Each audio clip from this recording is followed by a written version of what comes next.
রেলের টিকিট বাতিলের নিয়মে বড় বদল। ট্রেন ছাড়ার ৮ ঘন্টার কম সময়ে টিকিট ক্যান্সেল করলে আর মিলবে না টাকা ফেরত। নতুন রিফান্ড নীতি কি বলছে, কত % টাকা কাটা হবে, জেনে নিন যাত্রীদের জন্য গুরুত্বপূর্ণ আপডেট। যাত্রীদের সুবিধার জন্য যেমন বন্দে ভারত, অমৃত ভারতের মতো সুপারফাস্ট ট্রেন আনা হচ্ছে, একই সঙ্গে উন্নত পরিষেবা দেওয়ার চেষ্টা করা হচ্ছে। তবে এরই মধ্যে বড় ঘোষণা করলেন রেল মন্ত্রী অশ্বিনী বৈষ্ণব। ট্রেন ছাড়ার ৮ ঘন্টার কমে যদি কেউ টিকিট বাতিল করেন তাহলে টাকা ফেরত পাওয়া যাবে না। অনেক যাত্রী আছেন যাত্রা শুরুর শেষ পর্যায়ে টিকিট বাতিল করেন। সেই প্রবণতা কমাতেই এমন নয়া সিদ্ধান্ত আনল রেল।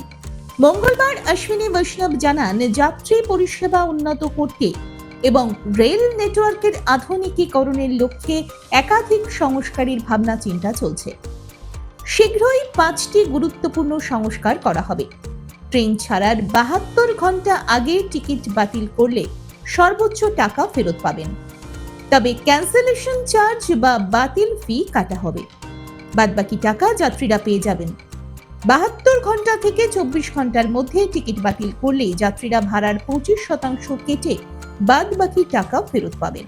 24 ঘন্টা থেকে 8 ঘন্টার মধ্যে টিকিট বাতিল করলে 50% কেটে ফেরত টাকা পাবেন যাত্রীরা।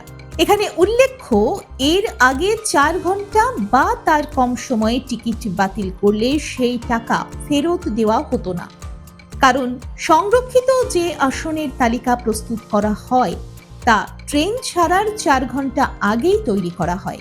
আগে যাত্রীরা 4 ঘন্টা আগে টিকিট বাতিল করলে ভাড়া ফেরত পেতেন, সেটিকেই এবার 8 ঘন্টা করল রেল।